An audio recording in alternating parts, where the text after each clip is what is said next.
What's up, Summoners? King Blair here. Today we're going to be talking about the current heroes in the banner with the Collab event going on right now. That time I got reincarnated as a slime, which is one of my favorite animes. And we're going to be talking about each and every one of the heroes, talking about where you can use them, and whether they're good or bad. So overall, this event is amazing. If you like the video, like and subscribe to show the support. And yeah, without further ado, let's just get right into it. So these heroes, with any heroes in any gacha game, it is a limited event, which means that they're not going to be coming back for a very, very, very long time, if at all. So it's one of those things that you really do have to think about whether or not you want to pull for them, especially because like there's a lot of people that play in Japan and they're like, oh, save for this unit and save for this unit. But I'm here to tell you, as a player who didn't play the Japan one, what I think about them and why I think you should either pull for them or not. So let's just jump into them. So I already did pull for them if you guys didn't know because they are limited, and I love the anime. And at the end of the day, mobile games are about you enjoying yourselves. So if you're not picking your favorite characters because they're bad, that's on you. You know, I have fun collecting them and like trying them out. So let's start with Rimuru since he is the main character. So you can see him here. I've been building mine primarily because he's actually really good for Ifrit. I'm probably going to be making a video with him on Ifrit. It's pretty fun. I'm not going to lie. I want to build him as soon as possible to get the most out of him for the Ifrit event because he's pretty fun to play with. I'm not going to lie to y'all. So, but let's talk about the skills. So skill 1 does rupture damage. So it's similar to Matrona, who is the Deanny Matrona, which I'm going to show you guys too to show you guys the comparison. But pretty high, like it gets pretty high to 450. This skill is nice. In PvP, you won't see it come up that often. Only if they're using like what's his name? Arthur team. But most of the time you're not fighting against Arthur players. So this usually you probably won't see it come up a lot. I don't think PvE wise, unless there's more bosses that have buffs. There is a couple bosses that do buff themselves, like we saw with the previous king. He would have been pretty good. We know, like with the different final bosses that are going to be coming out, there's probably going to be one where he's going to shine with them. So not bad, always decent. You know, nothing crazy. And if you want to know who it kind of compares to, which is another unit that you can actually pull from the coin shop, it's Matrona. So yeah, they have the same amount. Big thing about Rimuru, they start deferring a lot in like their skill set when you get to the skill 2. So when we look at Rimuru skill 2, you start seeing what he is and you see the stats. Main big thing, I wish I could show you guys the base stats, but biggest thing he has, it's a lot of HP and a lot of defense. And I have mine in attack right now because it's for the event. But his skill 2 is more on the defensive side. And this one, it lets him get debuff immunity for 1 turn, and then he'll heal himself for what he's missing. When this goes up, he gets a taunt. So what's nice about this, PvE wise, he has self-sustain pretty good. In terms of the raids right now, there's not really any demon where you're really going to be needing to use this. It's like Red Demon, most of the time you just need someone doing damage. And since the Red Demon, you probably should already be just making sure that he's put in Petrified all the time. So you're not going to get to be taunting or making sure you have immunity. So this skill, right now, PvE wise, not a lot of content I can see it besides the Ifrit, which is really, really good.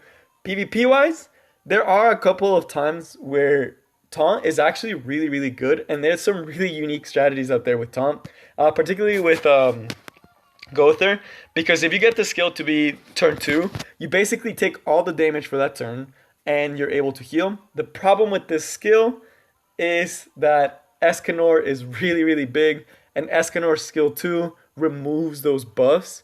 So it kind of stinks because if they have a Gother and an Escanor, which is like everywhere in PvP, they're gonna be stripping these buffs, and you're not gonna be having a good time. So not the best for PvP. And then the ultimate, it's basically like the Green Meliodas where you remove buffs and everything and then just done. So nothing crazy there, but it's pretty nice. All in all, will you be using him a lot? No, probably not. He's pretty mediocre. He's not bad, but he's not good right now. He doesn't counter any of the units.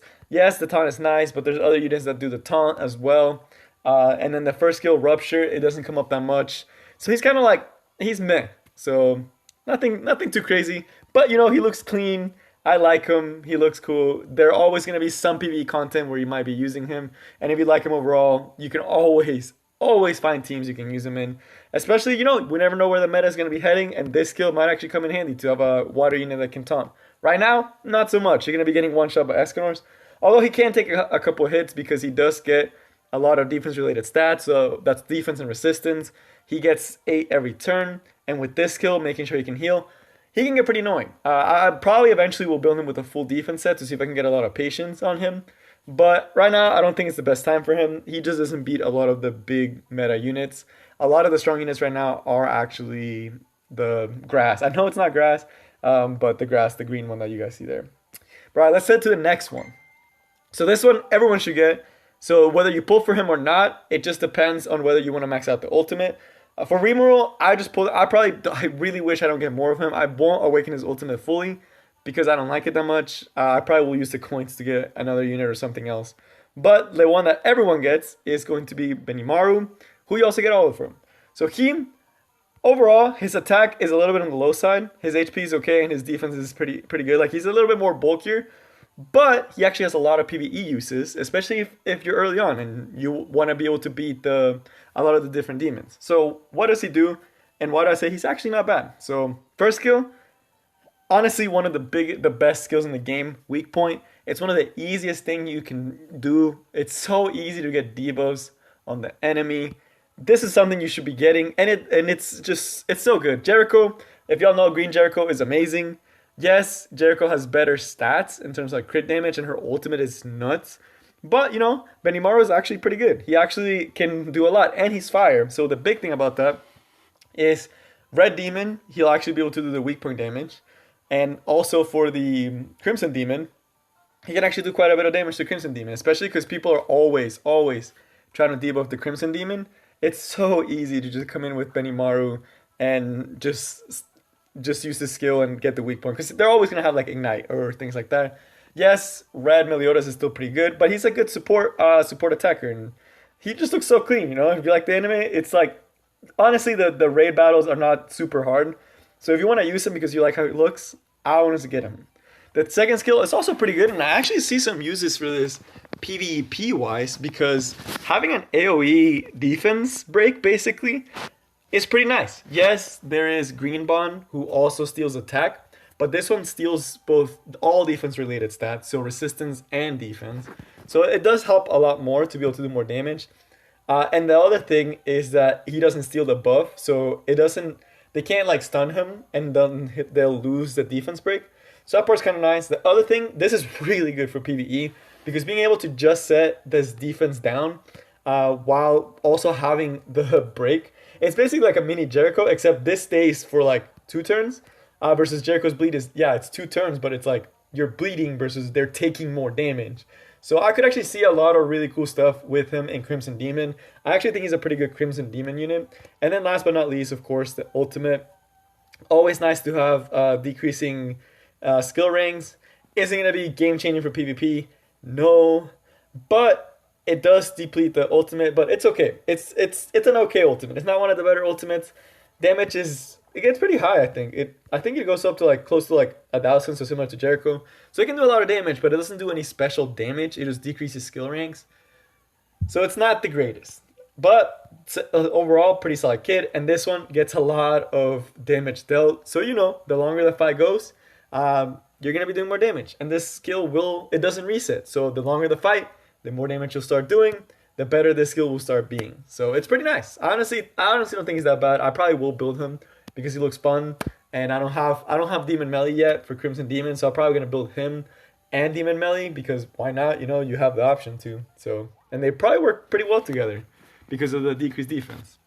And last but not least, the one that I think a lot of people are sleeping on, and I really don't know why people don't use her more in like JP from what I've seen from other YouTubers, because I honestly think she has really good potential, like really, really high.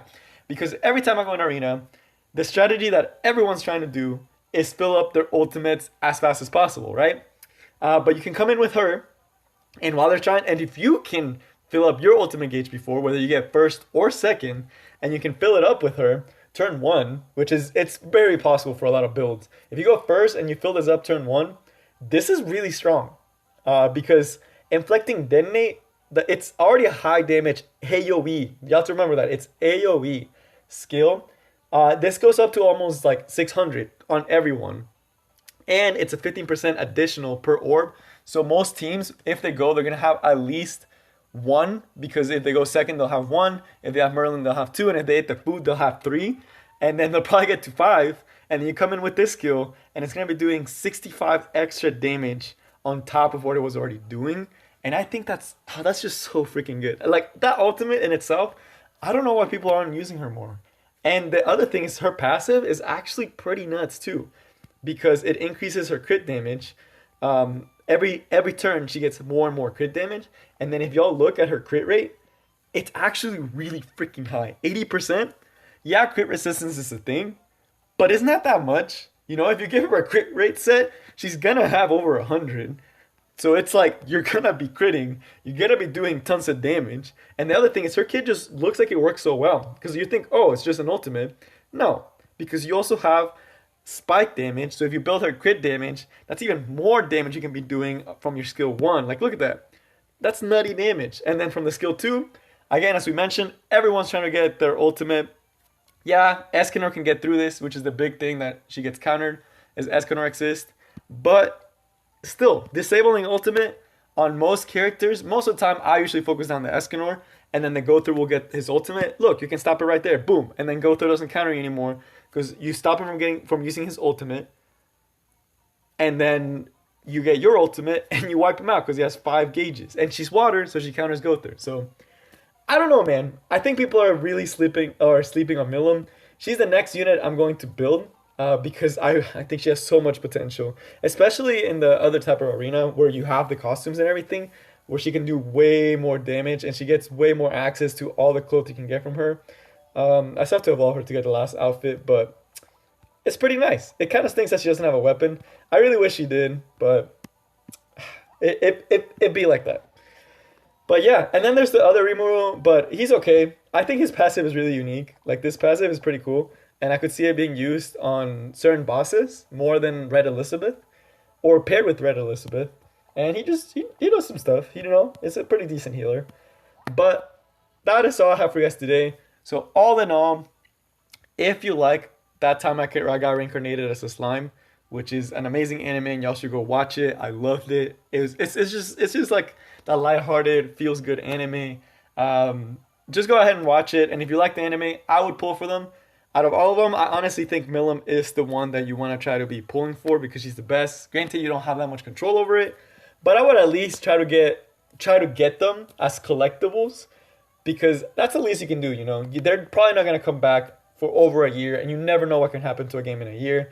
So try to get them. I know there's a lot of really good units coming up in the future. That's what everyone's saying, but they're always saying that, and it's like, yeah, the meta's always gonna be shifting every 3 weeks. So why not get something that you enjoy and have fun with? So that's my little talk for the end. But that is all I have for you guys today, and I will see y'all next time. Peace.